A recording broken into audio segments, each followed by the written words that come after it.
السلام علیکم ورحمۃ اللہ وبرکاتہ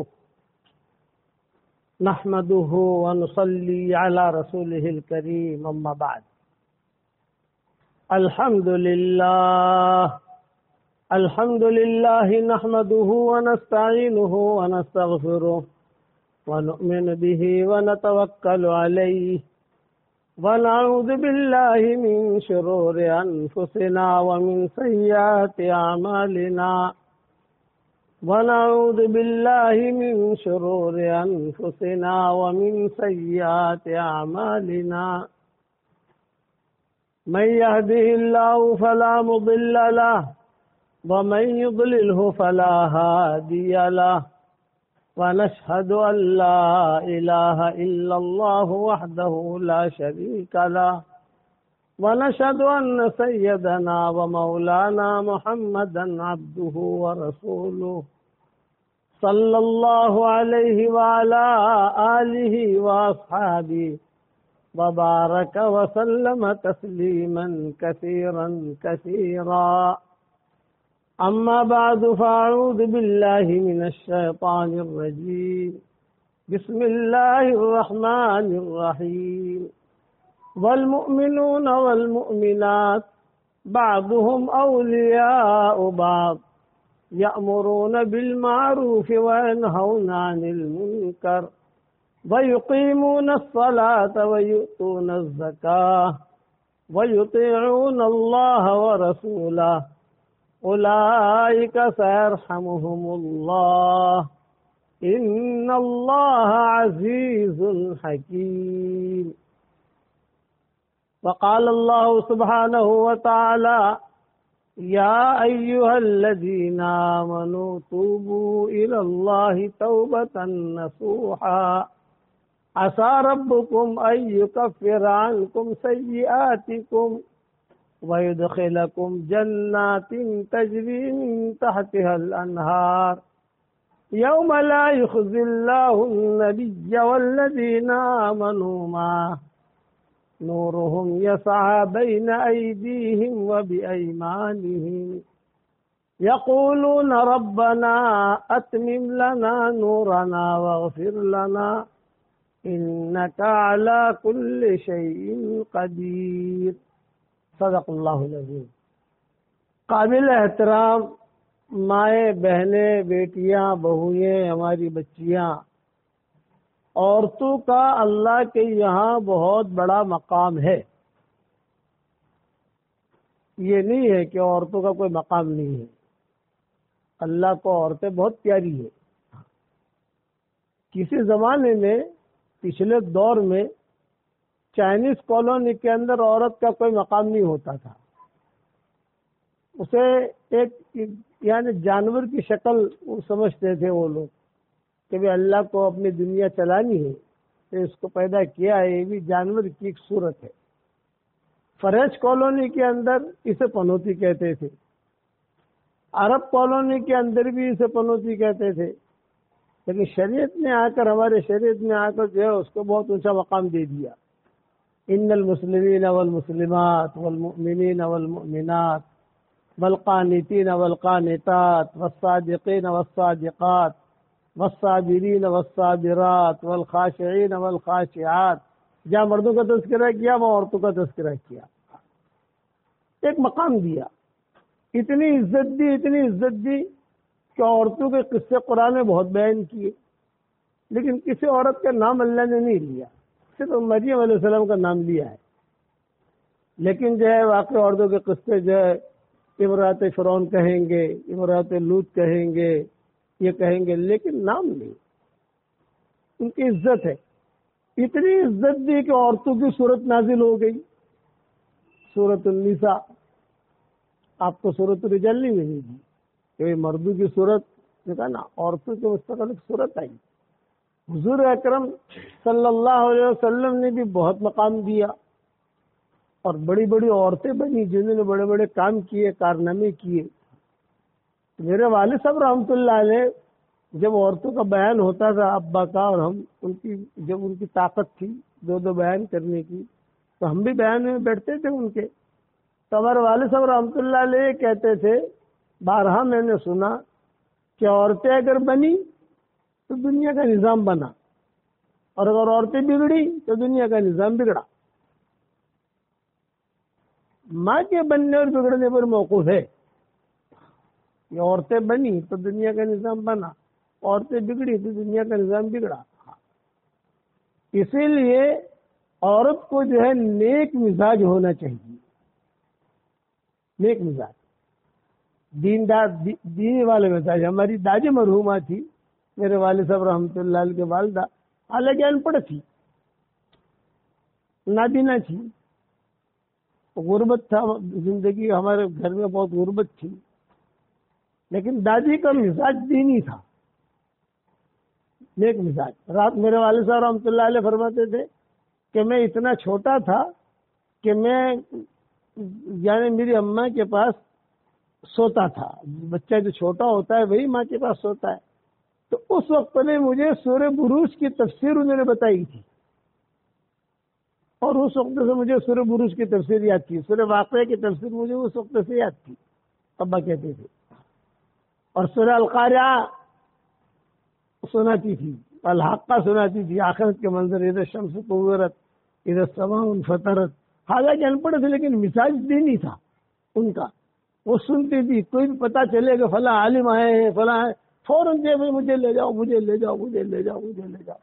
تو ابا ایک لطیفہ بھی سناتے تھے، ابا کہتے تھے کہ ایک مرتبہ جو ہے میں ان کے بغل میں لیٹا ہوا، اور مجھے جو ہے بس انہوں نے قیامت کا اتنا منظر کھینچا، اتنا منظر کھینچا، پہاڑ جو ہے وہ اڑ جائیں گے، اور نامہ اعمال اڑائے جائیں گے، اور سورج بھی نیچے آ جائے گا، یہ سارا کا سارا آسمان بھی ہلنے لگے گا، یوم تمور السماء مورا، زمین بھی زلزلے آ جائیں گے، اذا زلزلت الارض زلزالہ، ایسے وہ آیت پڑھتی جاویں اور ترجمہ کرتے جاویں۔ ابا کہتے تھے کہ میں یعنی اب میں تو بہت چھوٹا تھا، تو میں تو سنتے سنتے سو گیا۔ اب سنتے سنتے جو سو گیا تو میرا بھائی چھوٹا یوسف جو تھا وہ اوپر لیٹا ہوا تھا چارپائی پر، اور میں اور میری والدہ ابا کہتے ہیں نیچے لیٹے ہوئے تھے۔ تو اچانک رات کو جو ہے میرا بھائی یوسف وہ لڑکا، اور لڑ کر ہم پر گرا۔ جب ہم پر گرا تو میں نے کہا ماں قیامت آ گئی، قیامت آ گئی، قیامت آ گئی، قیامت آ گئی، قیامت آ گئی۔ ارے کیا ہوا؟ کہتے قیامت آ گئی۔ آپ نے کہا دھڑم دھڑا ہو گئے تو دھڑم دھڑا ہوا۔ یہ ابا سناتے تھے، کہتے تھے کہ بچپن سے انہوں نے میری تربیت کی، یتیم ہو چکے تھے ہمارے ابا بچپن کے اندر، اور جو والدہ نے ان کی تربیت کی۔ تو اب والدہ ایک ہی دعا کرتی تھی کہ بھائی اللہ تجھے دین کا عالم بناوے، دین کا تو کام کرے۔ ایسی محنت بھی تھی، ویسی دعائیں بھی تھی۔ آج کل تو عورتوں نے شیخ الحدیث جننے کو بند کر دی۔ آج کل کی عورتیں ڈاکٹر پیدا کرتی ہیں، ڈاکٹر، پائلٹ، انجینئر، یہ ذہن۔ اس زمانے کی عورتیں جو ہوتی تھی وہ بچوں کے بارے میں ان کا دینی ذہن ہوتا تھا۔ تو والد صاحب رحمۃ اللہ علیہ فرماتے تھے کہ بڑی مشکل سے کچھ قرضہ لے کر میں جب پڑھنے کے لیے جاتا تھا، مہینے کا 1 روپے کا خرچہ، مہینے کا 2 روپے کا خرچہ، استاد کو کچھ آنے دینے پڑتے تھے، کچھ یہ، لیکن روزانہ مجھ سے قرآن سنتی تھی، بس تو مجھے قرآن سنا۔ کھیل کا ایک مزاج تھا والد صاحب رحمۃ اللہ علیہ کا، بچپن کے اندر جیسے بچوں کا مزاج ہوتا ہے کھیلنے کودنے کا، کھیلنے کا میرا ایک مزاج تھا۔ تو ماں جو ہے مجھے ہاتھ پکڑ کے بٹھاوے، اللہ عمر قرآن پڑھائے، ہماری پالم پوری زبان میں، اللہ عمر قرآن پڑھائے تو میں جو ہے سورہ کوثر سناؤں، سورہ کافرون سناؤں، نصر اذا جاء نصر اللہ سناؤں، تبت یدا سناؤں، اور قل هو اللہ احد سناؤں، قل اعوذ برب الفلق، قل اعوذ برب الناس، اور میں کہوں ماں قرآن پورا ہو گیا، میں کہوں ماں قرآن پورا ہو گیا۔ تو یہ کہہ کر میں ہاتھ چھوڑا کر بھاگ گیا ہوں کھیلنے کے لیے۔ اب میری والدہ جو ہے نابینا بھی تھی، کمزور بھی تھی، بیماریاں بھی تھی، تو بیچاری کھڑی ہو، اور کھڑی ہو کر دیوار پکڑ کر جو ہے وہ آہستہ آہستہ چلے، دروازے تک آوے، اور دروازے کے باہر آ کر کہا اللہ عمر چور ہمستو، اللہ عمر، ہماری زبان میں اللہ عمر چور ہمستو۔ تو بچے جو تھے ابا کے ساتھ جو کھیلتے، وہ بچے کہتے کہ تیری ماں بلا رہی ہے، تیری ماں بلا رہی ہے۔ پھر میں بھاگا بھاگا آتا، اور پھر مجھے لے کر بیٹھتی، اور پھر کہتی کہ تو جو ہے نا 2-4 صورتیں سناتا ہے، کہتا قرآن ختم ہو گیا، یعنی چل مجھے سورہ بقرہ سنا، سورہ بقرہ۔ ابا کہتے کہ فسا میں سورہ بقرہ تو 2.5 بار ہی کی ہے تقریباً، تو میں سورہ بقرہ میں سناتا، تھوڑا حفظ ہو چکا تھا، مجھے یاد ہو۔ والد صاحب رحمۃ اللہ علیہ کہتے تھے کہ چونکہ مجھے کھیل کا مزاج تھا میرا، اب سورہ بقرہ ختم ہونے میں تمہیں گھنٹہ 1.5 گھنٹہ 2 گھنٹہ جائے گا، تو میں جو ہے کبھی کبھار 2-4 رکوع کود جاتا تھا آگے، 2-4 صفحے آگے۔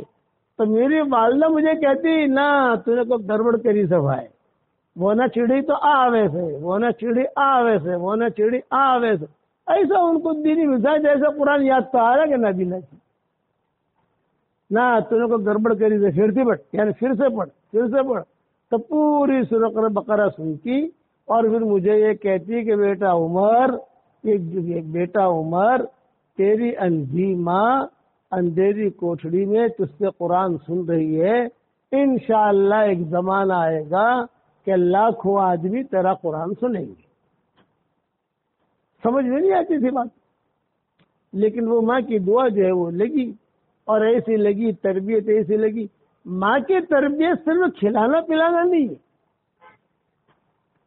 وہ بھی ایک چیز ہے، کھلانا پلانا بھی ایک چیز ہے۔ کسی زمانے میں سلف صالحات اپنے بچوں کی تربیت سلف صالحین سے زیادہ کرتی ہے۔ صلاح الدین ایوبی کو جو ملا ہے وہ ماں کی برکت سے ملا ہے۔ ان کی ماں دیندار تھی۔ صلاح الدین ایوبی کے جو والد تھے یہ شادی نہیں کرتے تھے، شاہی خاندان کے تھے، اور شاہی خاندان کی وجہ سے لڑکیاں بہت ملتی تھی صلاح الدین ایوبی کے والد کو، تو کسی سے صلاح الدین ایوبی کے والد جو ہے وہ شادی کرنے کے لیے تیار نہیں۔ تو صلاح الدین ایوبی کے والد شاہی خاندان کے آدمی، اور وہ شادی کرنے کے، اچھا سب لڑکیاں، بہنیں، خالائیں، چچیاں، چچا، بھتیجے کہے کہ اللہ نے ہمارے خاندان کو ایک عزت دی ہے تو شادی تو کر، شادی نہیں کرتا۔ تو صلاح الدین ایوبی کے والد کہتے تھے مجھے شادی نہیں کرنی، تو خاندان والے کہتے ہیں، ان کے خاندان میں عورتیں ہوتی ہیں، لڑکیاں ہوتی ہیں، کہتے ہیں میں پاگل ہو گیا تھا، شادی نہیں کرنی۔ بولے مجھے کرنی ہی نہیں شادی، تم تمہارا کام کرو۔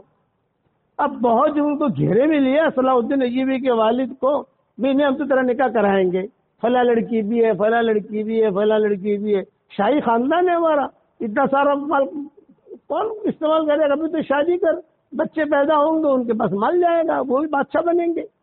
تو صلاح الدین ایوبی کے والد نے ایک جملہ کہا، یہ کہا اچھا آپ لوگ میری شادی کرانا چاہتے ہو؟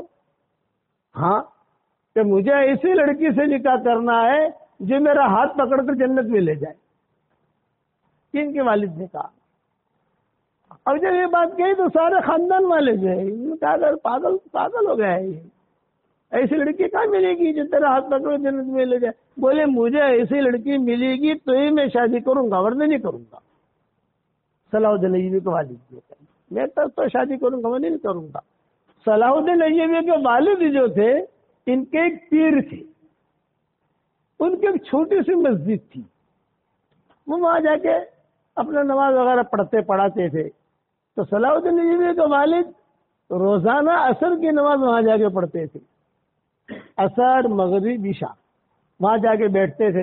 شاہی خاندان کے آدمی تھے، یہ پیر صاحب تو فقیر آدمی تھے لیکن اللہ والے تھے، تو وہاں کوئی فروٹ لے گئے، کوئی دینار لے گئے، کوئی ہدیہ دے دیا، اور خدمت کرتے تھے۔ عصر سے لے کر عشاء تک اپنے پیر کے پاس بیٹھے رہتے تھے، اور ان کے پیر جو ہے اپنا اللہ اللہ کرتے رہتے تھے۔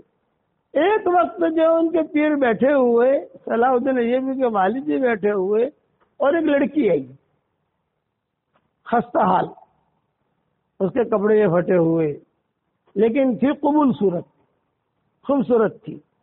تو یہ پیر صاحب نے کہا ارے بیٹی تو نے اب تک نکاح نہیں کیا، اب تو جوان ہو گئی، بھی نکاح کی سوچ تو کہا پیر، اچھا اس کے بھی پیر تھے، اللہ والے تھے، تو عورتیں بھی آتی تھی اس وقت میں ان کے پاس، اور صلاح الدین ایوبی کے والد تو ان کے خاص عاشق تھے، بیٹھے رہتے تھے وہاں۔ تو اس لڑکی نے کہا کہ ہاں مجھے نکاح کرنا ہے، لیکن ایسے لڑکے سے کرنا ہے جو میرا ہاتھ پکڑ کے جنت میں لے جائے۔ اور صلاح الدین ایوبی کے والد بھی وہاں بیٹھے ہوئے تھے. ارے انہوں نے کہا حضرت میں بھی ایسی لڑکی چاہتا ہوں کہ جو میرا ہاتھ پکڑ کے جنت میں لے جائے. پھر صاحب نے کہا بہت اچھا، تو بھی چاہتا ہے یہ بھی چاہتی ہے، چلو نکاح کرو. تو ترتیب بنائی، دونوں کا نکاح ہو گیا. اس سے صلاح الدین ایوبی پیدا ہوئی. اور صلاح الدین ایوبی جو پیدا ہوئے تو پھر انہوں نے جو کام کیا وہ تو ہمارے تمہارے سامنے بیت المقدس فتح کیا، جو بھی کام کیا انہوں نے. تو وہ کہتے تھے کہ مجھے جو بھی ملا ہے میری ماں کی برکت سے ملا ہے. سورہ اخلاص بہت پڑھتی تھی صلاح الدین ایوبی کی والدہ. جب دیکھو تب سورہ اخلاص کا وظیفہ، سورہ اخلاص کا وظیفہ. نور الدین زنگی بادشاہ تھے مصر کے، انہوں نے ایک منت مانی تھی کہ مجھے کسی بھی طریقے سے بیت المقدس فتح کرنا ہے، کچھ بھی ہو جائے بیت المقدس مجھے فتح کرنا ہے. خواہش تھی ان کی، لیکن وہ پورا نہیں کر سکے. انتقال کا وقت قریب آ گیا ان کا. 13 یہودی بادشاہوں کو انہوں نے جیل میں رکھا تھا نور الدین زنگی نے. 13 مورخین نے لکھا ہے 13 یہودی بادشاہوں کو جیل میں رکھا تھا. کسی ایک بادشاہ کو یہاں، ایک بادشاہ کو یہاں، ایک بادشاہ کو یہاں، ایک بادشاہ بیت المقدس کی وجہ سے. کبھی کسی طریقے سے بیت المقدس ہمیں سونپ دو، ہم تمہیں چھوڑ دیں گے. پھر جو بھی حالات ہوئے تو ان کا انتقال کا وقت قریب آیا نور الدین زنگی کا. تو یہ قریب پہ بیٹھے ہوئے تھے صلاح الدین ایوبی. یہ کردی خون تھا ان کا، صلاح الدین ایوبی کا. ترکوں کی ایک نسل ہے کرد. وہاں جو ہے وہ ہم نے وہاں بہت گشت کیے ہیں، سفر کیے ہیں. اب بھی ہم جا رہے ہیں ترکی 1 مہینے کے لیے، 15 دن کے لیے انشاءاللہ. تو اب کرد میں وہاں بھی ہمارا انشاءاللہ پروگرام بنے گا. کردی وہاں قریب بیٹھے ہوئے تھے اور نور الدین زنگی رو رہے تھے انتقال کے وقت میں. تو پوچھا حضرت کیوں رو رہے ہیں؟ یہ شاگرد تھے ان کے فوجی سپہ سالار تھے صلاح الدین ایوبی. انہوں نے کہا ابھی میں اس لیے رو رہا ہوں کہ میری خواہش پوری نہیں ہوئی. میری خواہش تھی، میں تو موت کی آہٹ دیکھ رہا ہوں، سن رہا ہوں، موت آ رہی ہے اور میں بچنے والا نہیں ہوں. اور یہ جو ہے یہ گنبد ایسا کیسا رہ گیا، میں یہ کام نہیں کر سکا، تو اب کون کرے گا؟ تو صلاح الدین ایوبی نے کہا آپ جو ہے اللہ کے حوالے کرو، انشاءاللہ میں کروں گا. یہ صلاح الدین ایوبی نے کہا کہ انشاءاللہ میں کروں گا. خیر انہوں نے کہہ دیا. ماں سے جو ان کا انتقال ہو گیا، انتقال ہونے کے بعد پھر انہوں نے سارا کارواں سنبھالا صلاح الدین ایوبی نے. جب کارواں سنبھالا ماں سے آ کر کہا ماں میں نے یہ ذمہ داری لی ہے بیت المقدس کی. تو انہوں نے کہا بیٹا بہت بڑی ذمہ داری لی ہے، شاعر اسلام میں سے ہے اور بہت بڑی ذمہ داری. ماں بس آپ دعا کرنا. تو ماں نے کیا کہا ٹھیک ہے میں سورہ اخلاص کا وظیفہ بڑھا دوں گی، سورہ اخلاص کا وظیفہ بڑھا دوں گی. تو صلاح الدین ایوبی نے سارا ترتیب لگائی. یہ جانے لگے تو بیچ میں کوئی آدمی ملا ہوئے. وہ آدمی حاطف غیبی تھا، جنات تھا یا کوئی بشر تھا یا کون تھا؟ بھی یہ قافلہ کہاں جا رہا ہے؟ یہ کہا بھی بیت المقدس. یہ تو فتح نہیں ہوگا، فتح نہیں ہوگا. لوگوں کو مارنا مت، یہ لوگ قتل ہوں گے سارے کے سارے، فتح نہیں ہوگا. بھائی میں نے تو منت مانی ہے، نیت کی ہے. یہ فرمایا فتح نہیں ہوگا، کاغذ قلم نکالو. اور کاغذ قلم نکالا. یہ کہا سن لکھو، سن لکھوایا. سن لکھوانے کے بعد یہ کہا کہ رجب کا مہینہ لکھو. رجب کا مہینہ لکھوایا. پھر کہا رجب کا آخری جمعہ لکھو، یعنی اس میں رجب کا آخری جمعہ وہ لکھو. اور کہا دیکھو فلاں سن فلاں مہینہ ہے رجب کا مہینہ اور آخری جمعہ یہ بیت المقدس فتح ہوگا، جمعہ کے دن فتح ہوگا. لیکن تم جمعہ کی نماز نہیں پڑھ سکو گے. صبح تم جمعہ داخل ہو جاؤ گی لیکن جمعہ کی نماز نہیں پڑھ سکو گی. جمعہ کے دن تم کو کچھ کام کرنا پڑے گا اندر، اگلا جمعہ پڑھو گے. ابھی مت جاؤ تم. یہ کیا کرو؟ غائب ہو گیا. اچھا یہ قصہ حجاز میں معروف ہو گیا، مشہور اس زمانے میں. اللہ میں ابن تیمیہ، ابن کثیر جو ہے ابن تیمیہ کے شاگرد ہیں. یہ سارے کے سارے سب نے جو ہے یہ قصہ سب جگہ معروف ہوا. ارے بھائی ایسا، اچھا جیسا اس نے کہا تھا ویسا بیت المقدس فتح ہوا، جو اس نے تاریخ دی تھی جمعہ بالکل. تو اللہ میں ابن کثیر نے ابن تیمیہ سے پوچھا دوران درس کہ حضرت کیا ایسا بھی ہوتا ہے کہ کوئی آدمی چلتے چلتے کوئی کہہ دے؟ ابن تیمیہ نے کہا خاموش رہو. ہماری شریعت میں تو یہ چیز نہیں ہے، لیکن کچھ اللہ کے بندے ہیں جن کی زبان سے اللہ نکلواتا ہے اور اللہ اس کو نبھاتا ہے. ابن تیمیہ نے جواب دیا خاموش رہو. ابن کثیر چونکہ ان کے ناک کے بال تھے، ابن کثیر بڑے شاگردوں میں شمار ہوتے تھے علامہ ابن تیمیہ کے، اور بہت جو لیا ہے انہوں نے ابن تیمیہ سے لیا ہے، تو وہ کہتے تھے کہ بس خاموش رہو، یہ اللہ کے بندے ہیں، اس میں کوئی شرعی مسائل تو نہیں چلیں گے، لیکن کوئی بھی اللہ کا بندہ ایسے وَلِلَّهِ جُنُودُ السَّمَاوَاتِ وَالْأَرْضِ کی آیت پڑھی، اللہ کے لشکر ہے اور اللہ کا لشکر ہر شکل میں آ سکتا ہے. ابن تیمیہ نے جواب دیا برابر جمعہ کے دن رجب کا مہینہ اور وہ تاریخ جو دی تھی اس میں بیت المقدس فتح ہوا، لیکن بیت المقدس فتح ہونے میں تکلیف ہو رہی تھی. آگے بڑھ رہے تھے پیچھے آ رہے تھے، آگے بڑھ رہے تھے پیچھے آ رہے تھے. تو صلاح الدین ایوبی نے ماں کو خبر بھیجی، ماں کی دعائیں کیا کام کرتی ہے. ماں میں بالکل گیٹ تک پہنچتا ہوں اور ان کی فوجیں مجھے پیچھے کر دیتی ہے. یہ میں مجھے یقین تھا کہ تو ہار رہا ہے. روزانہ میرے گھر میں 100 عورتیں آتی تھی. اس زمانے میں مکانات قریب قریب ہوتے تھے، اب تو ہمارے مکانات قریب قریب ہوئے نہیں، بلڈنگ کا بن کے چھوٹے چھوٹے مکانات. تو صلاح الدین ایوبی کی والدہ جو تھی ان کے مکان میں تہجد میں عورتیں جمع ہوتی تھی تہجد پڑھنے کے لیے. قریب کے مکان سے آ گئی، یہاں سے آ گئی، برقع پہن کر آ گئی، اور یہاں اور کوئی کار کی ضرورت نہیں، کسی محرم کی ضرورت نہیں ہے کہ محلہ ہوتا تھا آ کر. بولے روزانہ میرے یہاں 100 عورتیں آتی تھی، آج رات کو 50 عورتیں آئی. میں سمجھ گیا میرا بیٹا ہار رہا ہے، میں سمجھ گئی کہ میرا بیٹا ہار رہا ہے. میں نے سورہ اخلاص کا وظیفہ اور شروع کیا. صلاح الدین ایوبی کی خبر آئی کہ الحمدللہ جمعہ کے دن ہم داخل ہو گئے ہیں الحمدللہ. اب جمعہ کا دن علماء بھی ساتھ تھے، جو بڑے بڑے فقہاء ساتھ تھے، ان کے بیت المقدس کا مسئلہ تھا. تو جب جمعہ کا دن داخل ہوئے تو سب نے کہا بھی جمعہ کی نماز، لیکن وہ کیا گیا تھا، جمعہ کی نماز نہیں پڑھ سکو گے.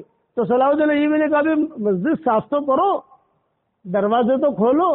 جو دروازے کھولے تو 30,000 خنزیر بندے ہوئے تھے. وہ 30,000 خنزیر کو نکالنا، ان کو بھگانا یا ان کو مارنا یا ان کا جو بھی گوبر اس کو صاف کرنا، کرتے کرتے ان کی شام ہو گئی، ظہر پڑی ہوئی. پھر دوسرا جمعہ جو آیا اس میں صلاح الدین ایوبی کے شیخ تھے بڑے، انہوں نے خطبہ دیا، یعنی جمعہ کا خطبہ. اور صلاح الدین ایوبی جو ایک فوجی سپہ سالار کی طرح قریب میں تلوار لے کر کھڑے رہے، وہ خطبہ دے رہے تھے، صلاح الدین ایوبی رو رہے تھے. اور اس طریقے سے پھر جو ہے بیت المقدس کا وہ حال ہو. اور اب جو حال ہے وہ تمہارے ہمارے سامنے ہے. وہ کہتے تھے سارا مجھے جو کچھ ملا ہے میرے ماں باپ سے ملا ہے. ماں کی دعائیں، میرے باپ کی دعا، ایسی لڑکی سے شادی کرنی ہے جو میرا ہاتھ پکڑ کے جنت میں لے جائے، اور ایسے لڑکے سے شادی کرنی ہے جو میرا ہاتھ پکڑ کے جنت میں لے جائے. وہ اللہ تعالیٰ نے دعا قبول کی. صلاح الدین ایوبی پیدا ہوئے اور اللہ تعالیٰ نے یہ کام کیا، قرد خون جسے کہتے ہیں. تو میرے والد صاحب کو بھی جو ملا ماں کی دعا سے ملا. ہمارے والدہ دادی امی جو بمبئی آ گئی، اب بمبئی آ کر کچھ بیماری لگ گئی ان کو. جب بیماری لگی تو سب بھائیوں نے، چچاؤں نے مشورہ کیا کبھی جو ہے محمد عمر کو دیوبند سے بلاؤ. وہ دیوبند پڑھ رہا ہے. دادی نے سن لیا. دادی نے کہا دیکھو بھی محمد عمر کو مت بلانا، مجھے ضرورت اس کا بالکل مت بلانا، وہ علم حاصل کر رہا ہے، بلانے سے کیا فائدہ. مجھے مرنا ہوگا تو مر جاؤں گی، لیکن عمر کو مت بلانا، وہ دیوبند پڑھنا تو اس کو. سکرات کا وقت آیا تو دادی جو ہے ایک دم سے ہنسی، آجا آجا آجا آجا. نابینا تھی، سب پھوپھیاں بیٹھی ہوئی، چچا بیٹھے ہوئے، سب بیٹھے ہوئے. آجا آجا آجا آجا جیسے گلے لگایا اور جیسے بچی کی اور یہ کیا وہ کیا، اور بہت ہنسی کھلکھلا کر. پھر اس کے بعد جو ہے پوچھا ہماری پھوپھیوں نے، ایک ہماری فاطمہ پھوپھی تھی اور ایک آمنہ پھوپھی تھی، یہ بڑی عمر کی، اور ہمارے چچا بھی تھے، تایا بھی تھے، ہمارے خسر بھی تھے، سب تھے. تو کہا کہ ماں آتمشی جدو، یہ تم نے کیا کہا، آجا آجا آجا ہنسی بھی، تم نے کیا کیا. بولے کہ 2 فرشتے جو ہے میرے بیٹے عمر کو دیوبند سے لائے اور مجھے کہا کہ دیکھو ہم تو تجھے لینے کے لیے آئے ہیں، تمہارا موت کا وقت قریب ہے، اپنے بیٹے عمر سے ملاقات کر لو. تو میں نے میرے بیٹے عمر سے ملاقات بھی کی اور میں نے اس کو پیار بھی کیا، اس کو رخصت بھی کیا، اور وہ چلا بھی گیا۔ اور دیکھو تم تو میرے قریب تھے، تم کو تو دیکھ نہیں سکی، لیکن اللہ نے مجھے اس کو دکھایا۔ یہ تو قریب تھے نا، سب پھوپھیاں یہ سارے کے سارے قریب تھے، یہ تو میں ان کو تو دیکھ نہیں سکی، لیکن دیکھو وہ وہاں آیا۔ اس پر ابا جو ہے بہت روتے تھے کہ میری دادی تو ہمیشہ میرے لیے دعا کرتی تھی۔ تو میری درخواست یہ ہے کہ یہ باڈولی کی عورتیں جو ہیں یہ ایسے بن جاویں کہ ان کی زندگی میں مزاج میں نیکی ہو، دینداری والا مزاج۔ کسی زمانے میں عورتیں اتنی دیندار ہوتی تھی کہ شوہر جب گھر سے نکلتا تھا کاروبار کے لیے، دروازے پر آ کر جو کھڑی ہو جاتی تھی اور ایک جملہ کہتی تھی، یا رجل اتق اللہ فینا، یا رجل اتق اللہ فینا، ہمارے بارے میں اللہ سے ڈرتے رہنا، اس لیے کہ ہم فاقہ برداشت کر سکتی ہے، کوئی بات نہیں، روزی روٹی جو لانا وہ حلال کی لانا، حرام کے مت لانا، فاقہ تو برداشت کر سکتی ہے، جہنم کی آگ برداشت نہیں کر سکتی، یہ جہنم کی آگ ہم برداشت نہیں کر سکتے۔ یہ اس لیے اچھا حضور صلی اللہ علیہ وسلم کا ساتھ سب سے زیادہ کس نے دیا؟ عورت نے دیا، حضرت خدیجہ نے دیا، ماؤں نے ساتھ دیا، ام ایمن نے ساتھ دیا۔ حضور صلی اللہ علیہ وسلم ہمیشہ ام ایمن کا تذکرہ کرتے تھے، اور ہمیشہ جو ہے خدیجہ کا تذکرہ کرتے تھے، اور ہمیشہ فاطمہ صدیقہ کا تذکرہ کرتے تھے۔ یہ حضرت علی کی والدہ تھی فاطمہ صدیقہ جو ہے، وہ ابو طالب کی بیوی، ہمیشہ تذکرہ کرتے تھے کہ وہ عورت جیسے میں نے عورت نہیں دیکھی۔ کہ میں جب گیا 8 سال کی عمر میں حضور صلی اللہ علیہ وسلم ابو طالب کے حوالے ہو گئے تھے، دادا کا انتقال ہو گیا تو آپ صلی اللہ علیہ وسلم فرماتے تھے انی کنت ابن ثمانین، میرا دادا کا جب انتقال ہوا تو میری عمر 8 سال کی تھی، یہ حضور فرماتے تھے۔ جب دادا کا انتقال ہو گیا تو دادا نے اپنے انتقال سے پہلے سب چچا اپنے بیٹوں کو جمع کیا، اور بیٹوں کو جمع کر کے کہا کہ دیکھو مجھے بیماری لگی ہے اور میں خواب دیکھ رہا ہوں عبد المطلب، اور میں ایسے خواب دیکھ رہا ہوں کہ شاید اب میرا موت کا وقت قریب ہے، اس لیے مجھے سب سے زیادہ فکر ہے محمد کا، اس کی کون خیر خبر رکھے گا، میرے بعد کون ہے اس کا؟ تو سب چچاؤں نے کہا ہم کریں گے تو عبد المطلب نے کہا نہیں، یہ نہیں، جہاں سارے کے سارے کہیں گے کہ ہم کریں گے مطلب کو کوئی نہیں کرے گا، ایک آدمی طے کرو کون ہے جو اس کا خیال رکھے گا۔ تو ابو طالب کھڑے ہوئے، میں کروں گا۔ بہت اچھا، یہ ٹھیک ہے۔ تو عبد المطلب نے اسی وقت حضور کا ہاتھ ابو طالب کے ہاتھ میں دے دیا، جب تک میں زندہ ہوں میری تحویل میں۔ اور سلمہ بھی خیال، ابو طالب کی عبد المطلب کی والدہ کا نام تھا سلمہ، باب السلام پر ان کا گھر ہوا کرتا تھا۔ عبد المطلب کی والدہ کا نام سلمہ، وہ زندہ تھی اس وقت میں، کیونکہ انہوں نے عمر لمبی پائی ہے عبد المطلب کی والدہ نے، بیوی تو تھی ان کی، شادیاں ہوئی ان کی بہت۔ تو یہ سلمہ یعنی عبد المطلب کی والدہ، تو یہ تو حضور صلی اللہ علیہ وسلم کی پردادی ہوئی نا، ایک دم سے اوپر ہی تو دادا ہوئے، پردادی ہوئی، وہ بھی حضور صلی اللہ علیہ وسلم کا خیال کرتی تھی۔ اب آپ فرماتے تھے میری عمر 8 سال کی ہوئی، مجھے خوب یاد ہے حرم شریف سے جنازہ اٹھا تو میں روتا ہوا جا رہا تھا اور کہہ رہا تھا کہ ہائے میرا باپ بھی نہیں، میری ماں بھی نہیں، میرا دادا بھی نہیں۔ دفن کر کے واپس آئے، جب دفن کر کے واپس آئے تو میری عمر 8 سال کی تھی، ابو طالب نے میرا ہاتھ پکڑ لیا، کہ میرا سامان تو عبد المطلب کے گھر پر تھا۔ تب ابو طالب لے کر آئے اور لے کر آ کر کہا بھائی محمد تمہارا کیا سامان ہے، تمہارے کپڑے یا تمہارے جو بھی ضرورت کی چیزیں ہیں؟ تو میرا یہ ہے۔ حضور کہتے تھے کہ میں نے خود نے اٹھایا اور ابو طالب نے بھی اٹھایا۔ اب دوسرے گھر میں جا رہے ہیں حضور صلی اللہ علیہ وسلم، 8 سال کی آپ کی عمر تھی، چنانچہ وہ لے کر جب نکلے ہیں تو عبد المطلب کی بیوی اور عبد المطلب کی ماں یہ بہت روئے، ارے بچہ کہاں لے جا رہے ہو یار، ہمارے پاس رہنے دیتے۔ بھائی نہیں، تو تمہارے یہاں عبد المطلب کا بھی انتقال ہو گیا، اب تو جو ابو طالب کے یہاں یہ رہیں گے۔ یہ لے کر گئے، راستے میں چلتے چلتے حضور نے کہا چچا میرے کچھ کپڑے باہر سوکھ رہے ہیں، اپنا اوگڑا میں تو نا، اوگڑا میں کپڑے سوکھ رہے ہیں، میرے کپڑے کچھ جو باہر سوکھ رہے ہیں، چلو لے لو۔ تو میں بھی بھاگا۔ اب یہ تو آپ کی عمر تو 8 سال کی تھی، 8 سال کا بچہ تو خوب دوڑتا ہے کرتا ہے، اور پھر جو ابو طالب بھی آئے اور وہ کپڑے حضور نے خود نے اتارے ہوئے اور ایسا ایسا پکڑ کے سیدھا ابو طالب جو ہے ہاتھ پکڑ کے حضور کا سامان بھی لے کر سیدھے گھر پر آئے اور گھر پر آ کر کہا کہ فاطمہ ایک مہمان لایا ہوں. فاطمہ اسدیہ کا نام تھا. فاطمہ ایک مہمان لایا ہوں. مہمان تو اچھا کون مہمان ہے؟ یہ کچھ کپڑے دھو رہی تھی یا برتن مانج رہی تھی یا کھانا پکا رہی تھی. تو ارے تو میری طرف دیکھ تو صحیح, ایک مہمان لایا ہوں. دیکھ کون لایا, لے آؤ, میں بھی کھجورے رکھتی ہوں, پانی رکھ. مہمان لائے ہو مطلب کیا کہ اس کے لیے کھجورے رکھو, کھانا رکھو. میں کرتی ہوں سب کام, اب میں کام کر رہی ہوں, لیکن تو دیکھ تو صحیح اس طرف کہ کون سا مہمان لایا ہوں میں. فاطمہ اسد نے نہیں دیکھا, یہ فرمایا کہ وہ فوراً اپنے ہاتھ دھوئے اور کہا یہ مہمان نہیں ہے, یہ تو اس گھر کا مالک ہے, اور مجھے اپنے سینے سے لگایا. تو آپ فرماتے تھے وہ جو مجھے سینے سے لگایا زندگی بھر میں نہیں بھول سکا. مجھے پیار دیا وہ میں نہیں بھول سکا. میرے والد صاحب رحمۃ اللہ علیہ حساب لگا کے بتاتے تھے مرکز میں کہ 42 سال تک ابو طالب نے حضور کی خدمت کی ہے. حساب لگاتے تھے, فلاں سال میں حضور, فلاں سال میں حضور کا انتقال ہوا, فلاں سال میں یہ ہوا, فلاں سال میں یہ ہوا. گن گن ہماری زبان میں کہتے ہیں گن کتنا تھا کہ 42 برس. 42 سال تک فاطمہ نے بھی خدمت کی اور انہوں نے بھی خدمت کی, ابو طالب نے. تو حضور بہت تذکرے کرتے تھے فاطمہ اسدیہ کے, بہت.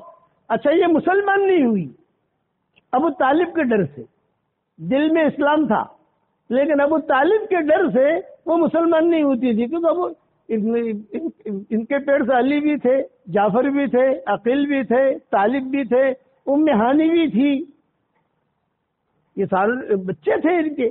تو یہ ڈرتی تھی کہ میں مسلمان اگر ہو گئی تو ابو طالب مجھے نکال دیں گے. لیکن جس دن ابو طالب کا انتقال ہوا اور ابو طالب کو دفن کیا اور دفن کر کے آئے, کتابوں میں لکھا ہے کہ تقریباً 1-2 دن کی وجہ مسلمان ہو گئی اور وہ سارا معاملہ ختم ہو گیا. حضور بہت خوش ہوئے, بہت خوش ہوئے. بہو بھی فاطمہ اور ساس بھی فاطمہ. ایک بات, ایک لطیفہ کہتا ہوں کہ اگر ایک گھر میں 2 فاطمائیں ہو نا تو اس میں برکتیں زیادہ ہوتی ہیں. یہاں بہو بھی فاطمہ ہے اور ساس بھی فاطمہ ہے. تو حضور صلی اللہ علیہ وسلم کو مدینہ منورہ کا سفر ہوا, ہجرت ہوئی, حضرت علی کی شادی ہو گئی, سب ہوا. تو حضور کہتے تھے کہ فاطمہ آج فاطمہ کے گھر آرام کروں گا. سمجھ گئے یعنی آج فاطمہ اسدیہ. تو 2 بسترے لگتے تھے. فاطمہ اسدیہ کا بستر بہت بوڑھی ہو چکی تھی اور حضور کا بستر, اور رات بھر پرانے دن یاد کرتے تھے. فلاں وقت میں یہ ہوا تھا, فلاں وقت میں. یہ نبوت ملنے کے بعد اور مدینہ منورہ پہنچنے کے بعد جب آپ کی مشغولیت بہت بڑھ گئی, قافلے آنے لگے, دنیا بھر میں جو اسلام پھیلنے لگا, تو کبھی کبھی وہاں چلے جاتے تھے اور دوپہر کے وقت میں قیلولہ کرنے کے لیے ام سلیم کے وہاں آ جاتے تھے حضور صلی اللہ علیہ وسلم, حضرت انس کی والدہ کے پاس. اور ام سلیم سے حضرت انس کے کہتے تھے بھی آج گرمی بہت ہے, تمہارے والدہ سے کہنا کمرہ ٹھنڈا ونڈا کر دے, میں آج قیلولہ یہاں کروں گا. ام سلیم یہ حضرت انس کی والدہ تھی. حضرت انس کو جو ملا ہے ام سلیم سے ملا ہے کہ ام سلیم جو تھی جب مدینہ منورہ میں حضور صلی اللہ علیہ وسلم آئے تو ام سلیم کھڑے کھڑے دیکھ رہی تھی. کیا حضور مدینہ میں آئے, سارے انصار بڑے بڑے لوگ, کوئی کپڑا لے کے جا رہا ہے, کوئی عطر لے کے جا رہا ہے, کوئی کھجورے لے کے جا رہا ہے, کوئی دودھ لے کے جا رہا ہے, کوئی کیا لے کے جا رہا ہے. میں تو بیوہ ہوں, بیوہ تھی ام سلیم جو تھی, میں تو بیوہ ہوں, میں کیا لے کے جاؤں, میرے پاس تو کچھ نہیں ہے. تو حضور جب آگے بڑھ رہے تھے, یہ چھوٹے تھے حضرت انس, تو یہ حضرت انس کا ہاتھ پکڑا اور حضور کے پاس گئی اور حضور کے پاس جا کر کہا حضرت میرے پاس تو کچھ ہے نہیں, آپ کی خدمت میں ہدیہ پیش کروں. یہ میرا بیٹا انس ہے, اس کو آپ کی خدمت میں ہدیہ دے دیتی ہوں, یہ آپ کا, اس کی خدمت کرو یا اس سے خدمت لو. اخیر تک حضرت انس حضور صلی اللہ علیہ وسلم کے ساتھ رہے. جب ام سلیم خوبصورت بہت تھی, ام سلیم سلیقے والی تھی, ابو طلحہ ایک مشرک تھے, یہ آئے ام سلیم کے پاس, یہ اب انس بن مالک کبھی حضور کے پاس, کبھی ام سلیم کے پاس, کبھی ماں کے پاس, کبھی حضور کے پاس, ایک پاؤں وہاں یہاں, ایک پاؤں وہاں, ایک پاؤں یہاں, ایک پاؤں وہاں. یہ ابو طلحہ آئے, ام سلیم میں تجھ سے شادی کرنا چاہتا ہوں. تو ام سلیم نے کہا بھائی تم اس سے شادی کرنا چاہتا ہے تو یہ بتاؤ میں تو مسلمان ہوں اور تم تو مشرک ہو، کیسے شادی ہوگی؟ یہ فرمایا نہیں بس مجھے تو پسند آ گئی، پسند آ گئی میں شادی نہیں کرتی، شادی کرنی ہے تو مسلمان ہو۔ چونکہ وہ بھی اچھے آدمی تھے، ابو طلحہ اخلاق آدمی جو ہے انسان اچھا ہونا چاہیے، عورت اچھی ہونی چاہیے، اچھے کا خوبصورت نہیں، اچھے کا مطلب خوبصورت نہیں ہے، اچھے کا مطلب یہ نیک صفت ہونی چاہیے، اچھی عورت، اچھا انسان اچھا ہو تو اللہ۔ ہمارے حضرت شیخ الحدیث صاحب رحمۃ اللہ علیہ کے پاس ایک آدمی آیا، اس نے کہا کہ حضرت وہ مجھے جو ہے وہ نکاح کرنا ہے۔ حضرت نے کہا نکاح کرنا ہے کر لے، سہارنپور میں بہت لڑکیاں ہیں۔ حضرت شیخ جو ہے حاضر جواب تھے۔ ابو الحسن تھا شیخ کے خادم، وہ حضرت شیخ کو لے کر کچے گھر سے نکلا تو چلتے چلتے کہا کہ حضرت آپ نکلتے ہو تو یہ اوپر عورتیں جو ہے نا سب بہت جھانکتی ہے، بہت دیکھتی ہے۔ تو حضرت شیخ نے کہا تو اوپر کیوں دیکھتا ہے؟ بھئی عورتیں جھانکتی ہے تو اوپر کیوں دیکھتا ہے؟ تو نیچے دیکھ کے چل دیکھنے دے ان کو۔ حاضر مزاج تھے۔ تو ایک لڑکی آئی، اس نے کہا کہ حضرت مجھے نکاح کرنا ہے، پیغام بھی آیا ہے لیکن اس کی داڑھی نہیں ہے۔ تو حضرت شیخ نے کیا کہا؟ داڑھی کو مت دیکھ، انسان ہے کہ نہیں؟ ہاں نہیں انسان تو ہے۔ اخلاق کیسے ہے اس کی؟ اخلاق اچھے ہے، داڑھی آ جائے گی کر لے زیادہ سے یہ جملہ کا، داڑھی تو آ جائے گی، وہ تو آتی جاتی رہتی ہے، پر نمازی ہونا چاہیے تو کچھ دھندا بندہ کرے، کچھ پیسے ویسے گھر میں لاوے، ایسا ہونا چاہیے۔ شرابی داروڑ یا نہیں ہونا چاہیے، داروڑ یا نہیں ہونا چاہیے۔ ہاں تو یہ ام سلیم ابھی ایسی تھی اور یہ ابو طلحہ بھی ایسے تھے، لیکن ابو طلحہ وہ مشرک تھے، یہ ام سلیم جو مسلمان تھی، حضرت انس کی والدہ۔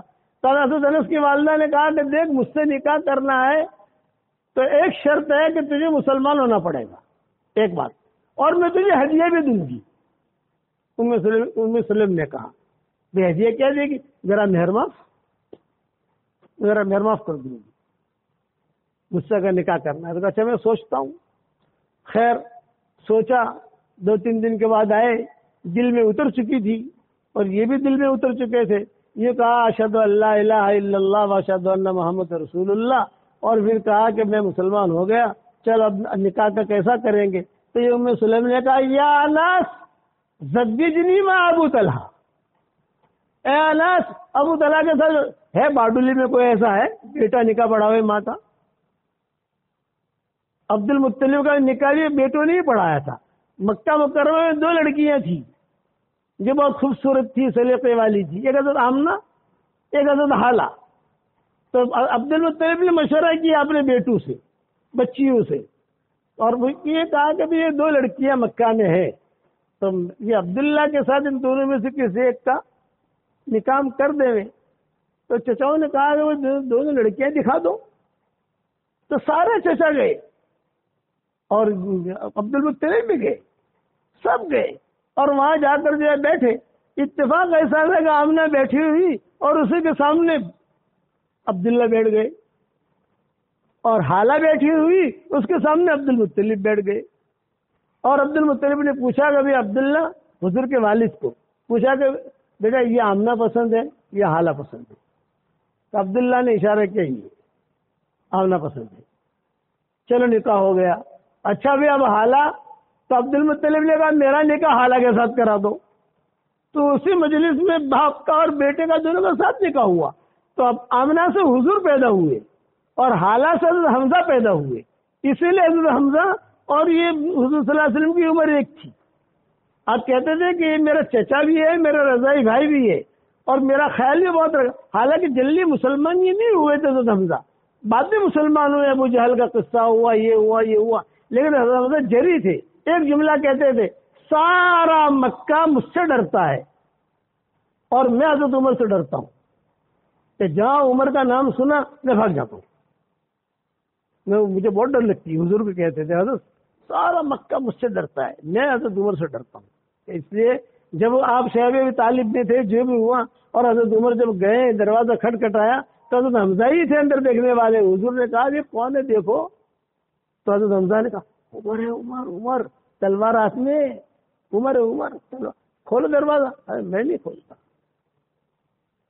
میں سارا مکہ مجھ سے گھبراتا ہے، میں ان سے ڈرتا ہوں، ان کی آنکھوں سے میں ڈرتا ہوں۔ آپ نے بھی دروازہ کھولا اور دروازہ کھول کر ایک جملہ کہا کہ اے اللہ، عمر کا ایک ہاتھ میرے ہاتھ میں ہے، ایک ہاتھ تو اپنے ہاتھ میں لے لے۔ یہ جملہ کہتے ہی حضرت عمر نے کہا اشہد ان لا الہ الا اللہ واشہد انک رسول اللہ۔ اللہ کا رسول اللہ پر پہنچے اور جبریل آئے اور جبریل نے کہا وبشرک یا رسول اللہ علی اسلام عمر بن الخطاب، وبشرک یا رسول اللہ جمیع الملائکہ یہنئون بعضهم بعضا فی السماء۔ فرشتے ایک دوسرے کو مبارکبادی دے رہے ہیں، مبارک مبارک، کیا کی مبارکبادی؟ عمر مسلمان ہو گیا، عمر مسلمان ہو گیا۔ عمر جو مسلمان ہوئے ذریعہ بنی ان کی بہن، اکرمہ مسلمان ہوئے ذریعہ بنی ان کی بیوی ام حکیم، صفوان ابن امیہ مسلمان ہوئے ذریعہ بنی ان کی بیوی۔ یہ جتنے بڑے مسلمان ہوئے تو کون ذریعہ بنی؟ عورتیں ذریعہ بنی۔ اس لیے میرے والد صاحب رحمۃ اللہ علیہ فرماتے تھے کہ عورت اگر تمہاری تشکیل کرے 3 چلہ چلے جاؤ تو اس کو الٹا مت کرنا، چلے جانا اور اللہ کے راستے میں نکل جانا۔ کبھی کبھی عورتوں کے ذریعے سے خیریں پھیلتی ہے۔ بہت قصے سناتے تھے، اروا بنت عبد المطلب کے سناتے تھے، ام ایمن کے سناتے۔ اچھا، عورتوں کے اندر اللہ تعالیٰ نے خاص صفت رکھی ہے۔ جب وہ ام ایمن تھی، یہ آخر تک حضور سے چمٹی رہی، آخر تک۔ آپ صلی اللہ علیہ وسلم کے والدہ کا جو انتقال ہوا تو یہ ام ایمن ساتھ تھی۔ جب مقام ابوا میں ماں کی طبیعت خراب ہوئی، آپ کی عمر 5 سال کی تھی، 4 سال کی، 5 سال کی، مدینہ سے واپسی کے اوپر، تو یہ حضور صلی اللہ علیہ وسلم ماں سے چمڑ گئے تھے، تکلیف ہو رہی تھی، سانس لینے میں تکلیف ہو رہی تھی۔ تو حضور کہتے ہیں ماں تمہیں کیا ہو رہا ہے، ماں تمہیں کیا ہو رہا ہے، ماں تمہیں کیا ہو رہا ہے؟ تو حضرت آمنہ نے کہا بیٹا محمد اب میں جا رہی ہوں، آخر جو جملے تھے، اب میں جا رہی ہوں، مجھے یہ امید نہیں تھی کہ میں جوانی میں مر جاؤں گی، میری خواہش یہ تھی میں تجھے بڑا کرتی، تجھے پالتی، تجھے تیری تربیت کرتی، اس لیے کہ تو نے باپ کو دیکھا نہیں ہے، تو میں تجھے باپ کا بھی پیار دیتی اور تجھے ماں کا بھی پیار دیتی، اور میں اب جا رہی ہوں۔ یہ جب یہ جملہ سنا تو حضور اور چمڑ گئے۔ تو چھڑانے والے وہ ام ایمن ہی تھی کہ ام ایمن نے حضور کو لیا، جاتے کہ پھر ان کا انتقال ہو۔ پھر ایک جملہ کہا لکل عروج الزوال ولکل حی میت، کہ ہر عروج کو زوال ہے اور ہر جوانی کو ڈھلنا ہے، اور لکل حی میت، ہر زندہ کو جو ہے مرنا ہے، اب میں جا رہی ہوں۔ حضور کہتے ہیں میرے 5 سال کی عمر کی باتیں کچھ انسان کو یاد رہتی ہیں، 8 سال کی عمر کی باتیں تو بہت یاد رہتی ہیں، 12 سال کی عمر کی باتیں اور یاد رہتی ہیں، 15 سال کی عمر کی باتیں اور یاد رہتی ہیں۔ تو یہ ام ایمن جو ہے یہ اخیر تک حضور کے ساتھ رہی، یعنی قبر میں جب حضور کی والدہ کو لٹایا گیا مقام ابوا میں، حجۃ الوداع کے موقع پر حضور صلی اللہ علیہ وسلم نے 1 رات کا پڑاؤ مقام ابوا میں ڈالا، ان کی قبر کے پاس نہیں، لیکن وہ وادی میں پڑاؤ ڈالا حضور صلی اللہ علیہ وسلم نے، یہ مقام ابوا میں بھی 1 رات ہم رہیں گے، بس 1 رات وہاں قیام کریں گے ہم۔ لیکن پھر تو وہ حضرت صفیہ کا قصہ ہو گیا، حضرت زینب کا، حضرت صفیہ کا قصہ ہوا، زینب کا قصہ ہوا، سارے قصے ہوئے۔ اس وجہ سے جس رات جو رات طے ہوئی تھی اس رات میں تو پہنچ نہیں سکے، اس رات میں تو پہنچ نہیں سکے، لیکن دوسری رات تھوڑے سے لیٹ ہو گئے حضور صلی اللہ علیہ وسلم، چونکہ حضرت صفیہ بہت روئی حجۃ الوداع کے موقع کے اوپر۔ حضرت صفیہ کی اٹھنی خراب ہو گئی، بیمار ہو گئی بہت، حضرت صفیہ بہت روئی۔ آپ نے فرمایا کیوں رو رہی ہے، کیا بات ہے؟ یہ فرمایا حضرت سب کی اٹھنیاں چل رہی ہے، میری اٹھنی کو نظر لگی، پتہ نہیں کیا ہوا۔ تو کوئی گھبرانے کی بات نہیں ہے، اس میں کیا ہے بھائی، اٹھنیاں بہت ہیں، اتنا بڑا مجمع ہے، اتنے بڑے مجمع میں کوئی ام المومنین کوئی اٹھنے نہیں دے گا، اتنا بڑا مجمع ہے کوئی اٹھنے نہیں دے گا اتنے بڑے مجمع سے، تو اس کا ٹینشن مت لو۔ لیکن وہ اتنا روئی کہ حضور نے کہا کہ اچھا یہ سفر آج کا کینسل، جانا تھا مقام ابوا، اور حضور کو خوشی بھی تھی آج کی رات ماں کی قبر کے قریب کہیں اسی وادی میں گزاروں گا حجۃ الوداع میں جاتے ہوئے۔ لیکن یہ مسئلہ آ گیا حضرت صفیہ کا، تو جو ہے آپ نے کہا بھی صفیہ، ساری ماؤں نے سمجھایا، صفیہ بہت جذبات میں ہو، وہ مائیں سمجھاتی تھی، ان کی آواز اور نکلتی تھی، آواز صحابہ تک پہنچتی تھی۔ آپ نے فرمایا بھی آج کا سفر ملتوی کر دو، یہی پڑاؤ ڈالو، یہ چھوڑ دو، ہم کل جائیں گے، چلو کوئی بات نہیں بھی۔ اب خدا کا کرنا ایسا کیا اس سفر میں، حجۃ الوداع کے سفر میں ہر رات میں ایک ماں حضور کے ساتھ رہتی تھی خیمے میں، ایک رات میں، آج فلاں کی باری ہے، آج فلاں کی باری ہے، آج فلاں کی باری ہے، آج فلاں کی باری ہے۔ یہ تو ہو گیا، سفر کینسل ہو گیا، حضرت صفیہ ملتوی ہو گیا، کل چلیں گے۔ اب جو ہے حضرت صفیہ کو پتہ چل گیا کہ بھائی میری وجہ سے سارا سفر کینسل ہوا ہے، میں اگر نہ روتی اور آواز باز نہ نکلتی تو حضور سفر ملتوی نہ کرتے، آگے بڑھتے، آج کی رات مقام ابا میں گزارتے۔ اب پتہ نہیں حضور پہ کیا بیتی، کیا ہوگا کیا نہیں ہوگا، کچھ پتہ نہیں۔ اتفاق ایسا کہ وہ جو آنے والی رات تھی وہ حضرت صفیہ کی باری تھی۔ ابھی نو ٹینشن کہ یار میری وجہ سے تو قافلہ رکا اور آج کی رات میری حضور کے ساتھ ہے، اب پتہ نہیں کیا ہوگا۔ لیکن حضور کے اخلاق تو بہت اونچے ہوتے ہیں۔ یہ آئی حضرت عائشہ کے پاس، امہات المومنین کی دو ٹولیاں تھیں، ایک ٹولی کی ذمہ دار ام سلمہ تھی اور ایک ٹولی کی ذمہ دار حضرت عائشہ تھی۔ یہ حضرت سلمہ کی ٹولی میں تھی، ام سلمہ کی، لیکن معاملہ حل کرانا ہے عائشہ سے۔ حضرت عائشہ کے پاس آئی کہ بھائی آج یہ ہوا ہے معاملہ اور میری باری ہے، سورج غروب ہونے کا وقت ہے، میں بڑی پریشان ہوں، ٹینشن میں ہوں، میں کیا کروں؟ حضور پوچھیں گے تو میں کیا کہوں؟ حضرت عائشہ نے کہا مجھے سوچنے دو۔ یہ کہا مجھے بہت فکر ہے، تھوڑا ہی وقت رہ گیا، سورج غروب ہوتی ہی مجھے وہاں جانا ہوگا، تو پھر مجھے تھوڑا سوچنے دو، مسئلہ تو ہوا ہے، بڑا مسئلہ ہوا ہے، تھوڑا سوچنے دو۔ تو جلدی سوچو امی بہن، جلدی سوچو جلدی۔ اتنے میں حضرت صفیہ کی زبان سے نکلا بھی آج میری رائے یہ ہے کہ میری باری میں تم چلی جاؤ۔ حضرت عائشہ سے کہا، حضرت عائشہ نے کہا الحمدللہ میں تو چاہتی ہی تھی۔ یہ آ گئی حضور کے پاس، آپ نے فرمایا اچھا عائشہ آج تو آپ کی باری نہیں ہے، آپ کیسے آ گئی؟ آپ کی باری نہیں ہے آج؟ تو فرمایا حضرت ذالک فضل اللہ یؤتی من یشاء، یہ تو اللہ کا فضل ہے، اللہ جسے چاہے دے۔ حضرت عائشہ کہتی تھی کہ پوری رات میں حضور صلی اللہ علیہ وسلم نے ایک تذکرہ بھی صفیہ کا کیا نہیں، یہ ہوا یہ ہوا یہ ہوا یہ ہوا یہ۔ حضرت صفیہ کہتی تھی میں جب رات کو دوسرے دن سفر مقام ابا کی طرف شروع ہوا تو میں نے حضرت عائشہ کے کان میں کہا کہ بھائی سب ٹھیک ٹھاک ہے نا، کوئی مسئلہ تو نہیں ہے نا، سب ٹھیک ٹھاک ہے۔ حضرت عائشہ نے کہا کوئی ٹینشن مت لے، حضور تو بھول بھی گئے، ٹینشن مت لے، حضور تو بھول بھی گئے۔ یہ میں نے عورتوں کو کچھ قصے بیان کی، اس لیے میں چاہتا ہوں کہ ہماری مائیں بہنیں بیٹیاں بہویں جو ہے وہ گھروں میں دینداری والا مزاج بنائے۔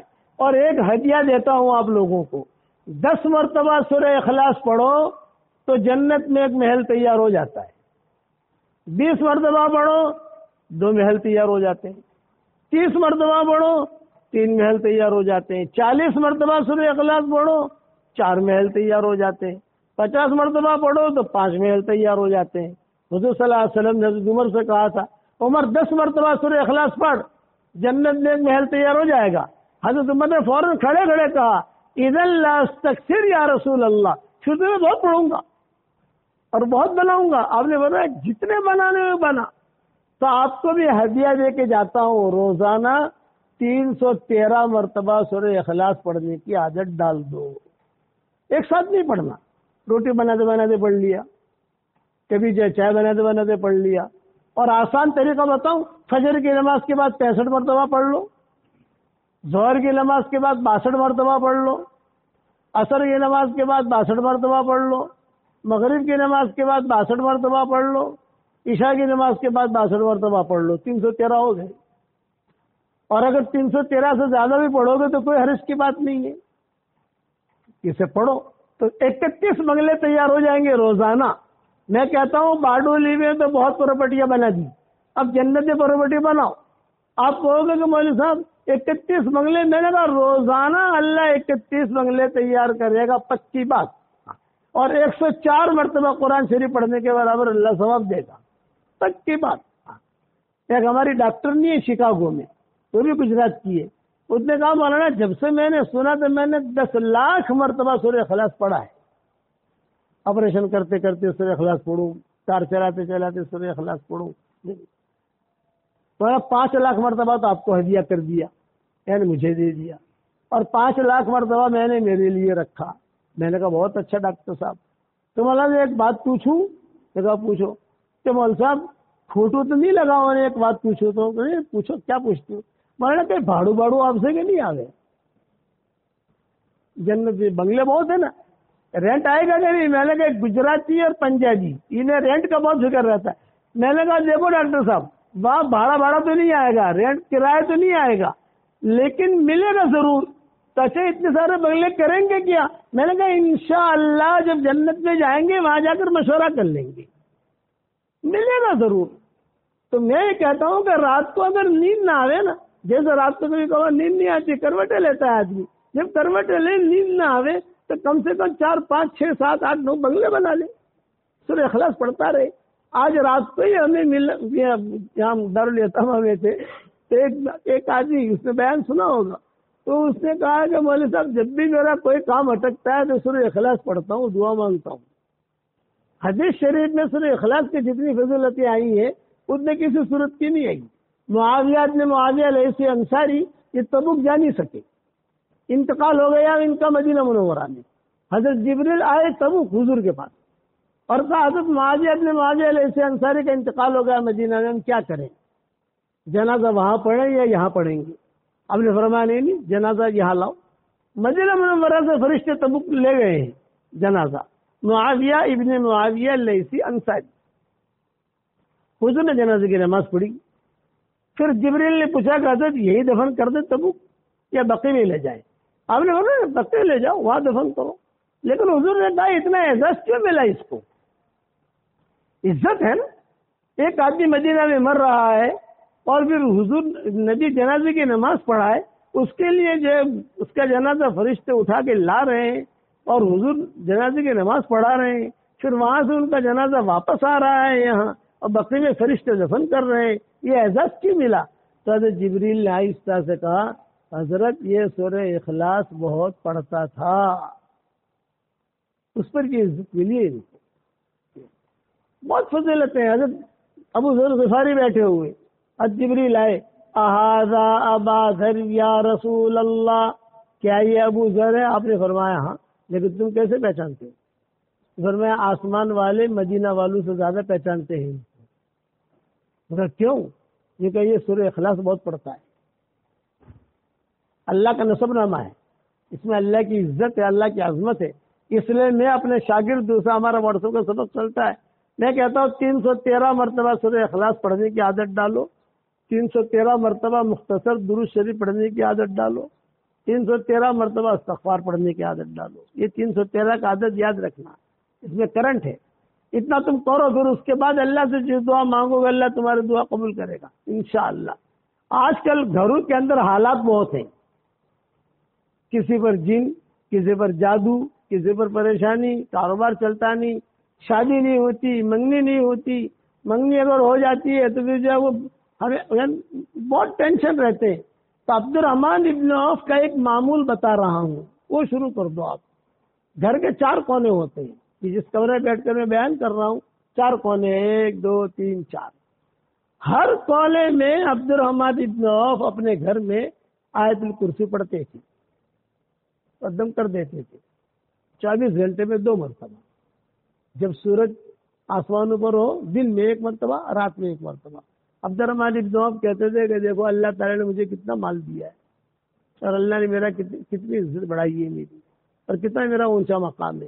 میں حضور نے نہیں بتایا تھا، حضور صلی اللہ علیہ وسلم نے آیت الکرسی کی فضیلت بہت بیان کی، بڑی آیت ہے، یہ ہے وہ ہے، ہر فرض نماز کے بعد پڑھ لو تو اس کی فضیلت، رات کو سوتے وقت پڑھ لو تو یہ فضیلت. لیکن عبد الرحمن ابن عوف نے یہ نکالا تھا.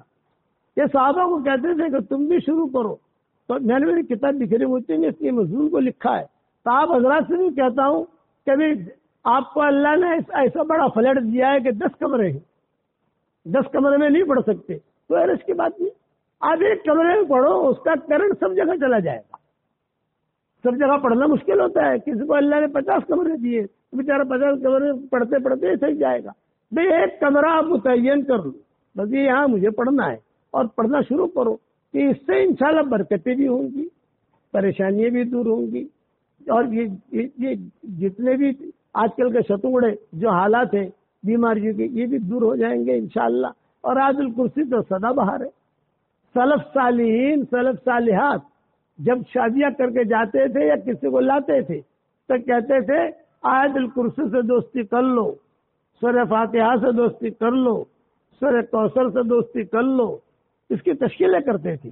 یہ 2 ہدیے میری طرف سے قبول کر لو.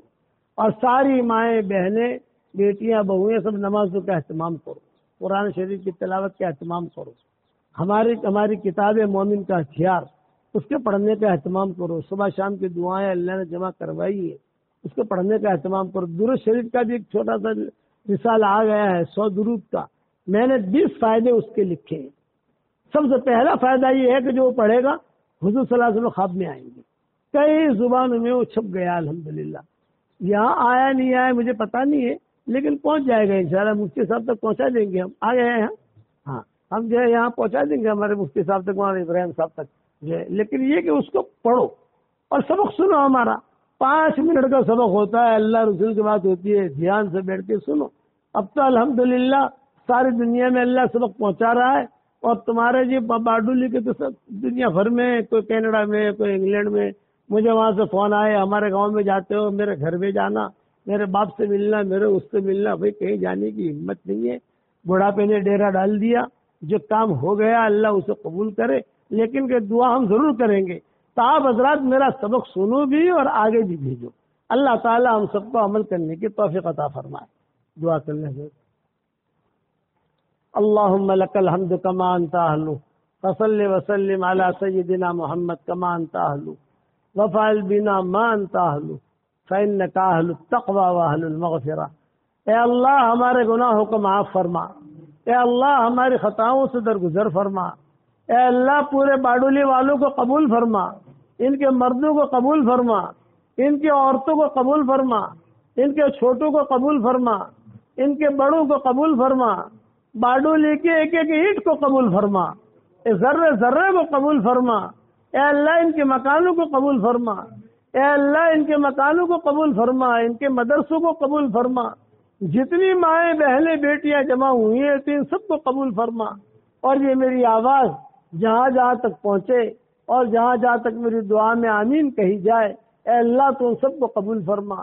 اے اللہ میری تشکیل پر جو روزانہ 313 مرتبہ سورہ اخلاص پڑھے اور 313 مرتبہ درود شریف پڑھے اور 313 مرتبہ استغفار پڑھے اور اپنے گھر کے کونوں میں 24 گھنٹے میں 2 مرتبہ آیت الکرسی پڑھ کے دم کر دے. اے اللہ اس کی ساری دعاؤں کو قبول فرما، اس کی پریشانیوں کو دور فرما.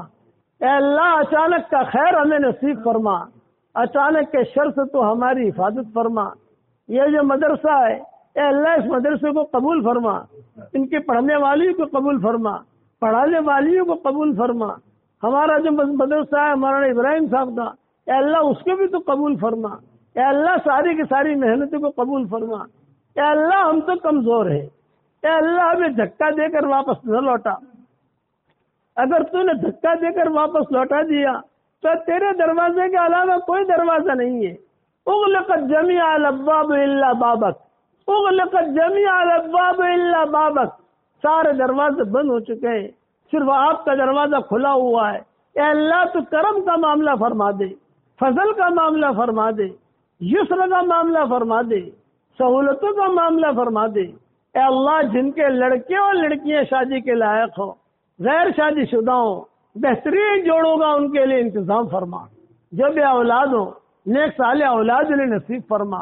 جن کی اولاد تو ہے مگر نافرمان ہے، ان کو نافرمان اولاد کو فرما بردار بنا دے.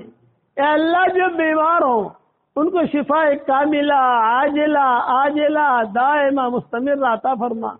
کوئی کینسر کی لائن کی بیماری میں، کوئی گردے کی لائن کی بیماری میں، کوئی کسی کے گھٹنے میں تکلیف ہے، کوئی ڈائبٹیز کی لائن کی بیماری میں، ان سب کو بیماریوں سے نجات دے دے.